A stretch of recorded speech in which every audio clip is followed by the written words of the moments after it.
OMD Afrique. Je viens en ces lieux vous apporter le salut fraternel d'un pays de 274 000 km² où 7 millions d'enfants, de femmes et d'hommes refusent désormais de mourir d'ignorance, de faim et de soif, tout en n'arrivant pas à vivre véritablement depuis un quart de siècle d'existence comme État souverain siégeant à l'ONU. Je viens à cette 39e session vous parler au nom d'un peuple qui, sur la terre de ses ancêtres, a choisi dorénavant de s'affirmer et de s'assumer dans son histoire, dans ses aspects positifs comme dans ses aspects négatifs, sans complexe aucun.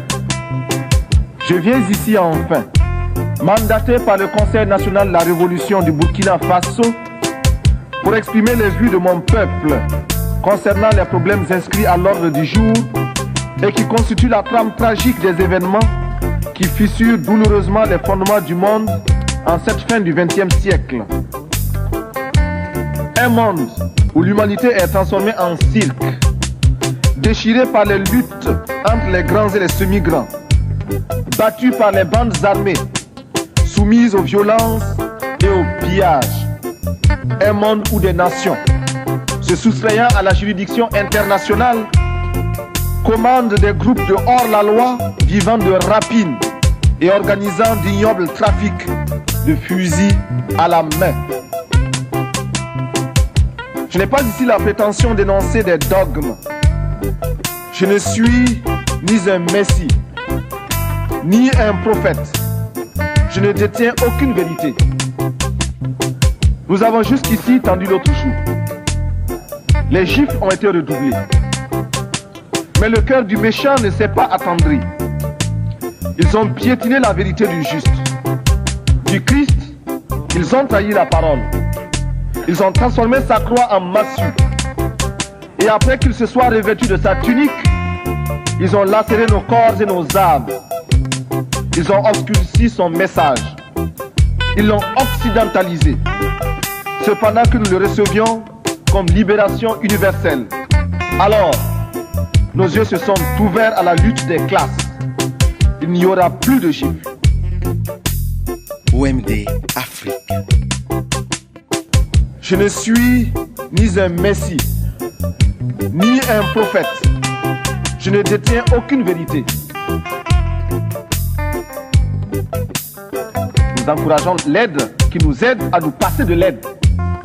Nous avons choisi de risquer de nouvelles voies pour être plus heureux. Nous avons choisi de mettre en place de nouvelles techniques. Nous avons choisi de rechercher des formes d'organisation mieux adaptées à notre civilisation, rejetant de manière abrupte et définitive toutes sortes de dictats extérieurs pour créer ainsi les conditions d'une dignité à la hauteur de nos ambitions. Refuser l'état de survie, desserrer les pressions, libérer nos campagnes de l'immobilisme moyen enjeu ou d'une répression, démocratiser notre société, ouvrir les esprits sur un univers de responsabilité collective pour oser inventer l'avenir. Briser et reconstruire l'administration à travers une autre image du fonctionnaire, plonger notre armée dans le peuple par le travail productif et lui rappeler incessamment que sans formation patriotique, un militaire n'est qu'un criminel en puissance.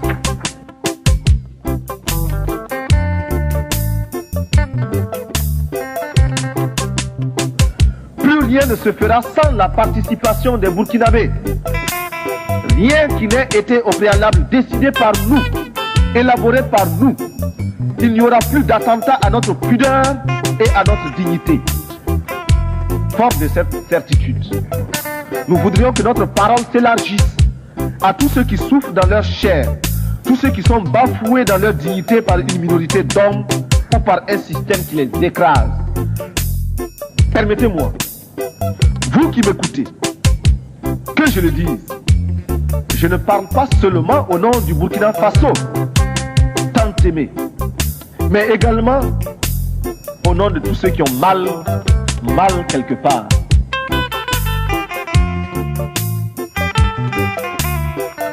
Je parle au nom de ces millions d'êtres qui sont dans les ghettos parce qu'ils ont la peau noire ou qu'ils sont de cultures différentes et qui bénéficient d'un statut à peine supérieur à celui d'un animal. Je souffre au nom des Indiens massacrés, écrasés, humiliés et confinés depuis des siècles dans des réserves, afin qu'ils n'espèrent à aucun droit et que leur culture ne puisse s'enrichir en convolant en noces heureuses au contact d'autres cultures, y compris celle de l'envahisseur. Je m'esclave au nom des chômeurs d'un système structurellement injuste et conjoncturellement désaxé, réduit à ne percevoir de la vie que le reflet de celle des plus nantis. Je parle au nom des femmes du monde entier qui souffrent d'un système d'exploitation imposé par les mâles. L'esclave qui n'est pas capable d'assumer sa révolte ne mérite pas que l'on s'apitoie sur son sort. Cet esclave répondra seul de son malheur s'il se fait des illusions sur la condescendance suspecte d'un maître qui prétend l'affranchir. Seule la lutte libère. Je parle au nom des mères de nos pays démunis qui voient mourir leurs enfants de paludisme ou de diarrhée, ignorant qu'il existe pour les sauver des moyens simples que la science des multinationales ne leur offre pas, préférant investir dans les laboratoires de cosmétiques et dans la chirurgie esthétique pour les caprices de quelques femmes ou d'hommes dont la coquetterie est menacée par les excès de calories de leurs repas trop riches et d'une régularité à vous donner, non, plutôt à nous donner, à nous autres du Sahel, le vertige. Je parle aussi au nom de l'enfant. L'enfant du pauvre qui a faim et qui louche furtivement vers l'abondance amoncelée dans une boutique pour riches. La boutique protégée par une épaisse vitre. La vitre défendue par une grille infranchissable. Et la grille gardée par un policier casqué, ganté et armé de matraque. Ce policier, placé là par le père d'un autre enfant qui viendra se servir, ou plutôt se faire servir, parce que présentant toutes les garanties de représentativité et de normes capitalistiques du système. Je parle au nom des artistes, poètes, peintres, sculpteurs, musiciens, acteurs, etc. Hommes de bien qui voient leur art se prostituer par l'alchimie des prestidigitations du show business. J'écris au nom des journalistes qui sont réduits soit au silence, soit au mensonge pour ne pas subir les dures lois du chômage. Je proteste au nom des sportifs du monde entier dont les muscles sont exploités par les systèmes politiques ou les négociants de l'esclavage moderne des stades. Mon pays est un concentré de tous les malheurs des peuples, une synthèse douloureuse de toutes les souffrances de l'humanité, mais aussi et surtout des espérances de notre lutte. Mais c'est pourquoi je vibre naturellement au nom des malades qui scrutent avec anxiété les horizons d'une science accaparée par les marchands de canons. Mes pensées vont à tous ceux qui sont touchés par la destruction de la nature et à ces 30 millions qui vont mourir comme chaque année abattus par la redoutable arme de la faim.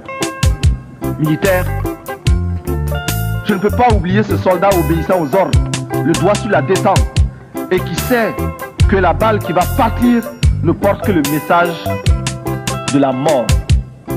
Enfin, je veux m'indigner en pensant aux Palestiniens qu'une humanité inhumaine a choisi de substituer à un autre peuple. Hier encore martyrisé à loisir, je pense à ce vaillant peuple palestinien, c'est-à-dire à ces familles atomisées, errant de par le monde à la quête d'un asile. Courageux, déterminés, stoïques et infatigables, les Palestiniens rappellent à chaque conscience humaine la nécessité et l'obligation morale de respecter les droits d'un peuple. Avec leurs frères juifs, ils sont anti-sionistes. Je souffre avec tous ceux qui, en Amérique latine, souffrent de la mainmise impérialiste. Je m'élève ici, au nom de tous ceux qui cherchent vainement dans quel forum de ce monde ils pourront faire entendre leur voix et la faire prendre en considération réellement. Sur cette tribune, beaucoup m'ont précédé. D'autres viendront après moi. Mais seuls quelques-uns feront la décision. Pourtant, nous sommes officiellement présentés comme égaux. Eh bien, je me fais le porte-voix de tous ceux qui cherchent vainement dans quel forum de ce monde ils peuvent se faire entendre. Oui, je vais donc parler au nom de tous les laissés pour compte, parce que je suis homme, et rien de ce qui est humain ne m'est étranger.